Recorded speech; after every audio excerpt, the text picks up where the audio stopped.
গাইবান্ধার সাদুল্লাপুরে ৬৮ কেজি শুকনা গাঁজাসহ বহনকারী কাভার্ড ভ্যান ও ড্রাইভারকে আটক করেছে র্যাব ১২। মঙ্গলবার ১০ ডিসেম্বর দুপুরে অভিযানকালে উপজেলার ৭ নং ইদিলপুর ইউনিয়নে রংপুর থেকে ঢাকাগামী হাইওয়ে সড়কে ৩২ মাইল নামক স্থানে তাকে আটক করা হয়। এরপর সাদুল্লাপুর থানায় এজাহার দায়ের করে থানা পুলিশে হস্তান্তর করে র্যাব। এজাহার সূত্রে জানা যায়, সিপিএসপি বগুড়া র্যাব ১২ এর একটি আভিযানিক দল গোপন তথ্যের ভিত্তিতে বগুড়া জেলাধীন শিবগঞ্জ থানার মোকামতলায় চেকপোস্ট বসিয়ে দীর্ঘ সময় তল্লাশিকালে তথ্য অনুযায়ী কাভার্ড ভ্যানটিকে না পাওয়ায় ফোর্স নিয়ে রংপুর অভিমুখে রওনা হয়।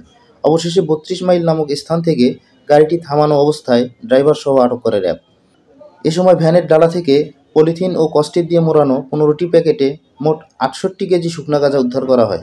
আটককৃত ড্রাইভার শহীদ ওরফে শহীদ পেদা শরীয়তপুর জেলার গোসাইরহাট থানার রানীশহর গ্রামের মৃত মোতালেব পেদার পুত্র।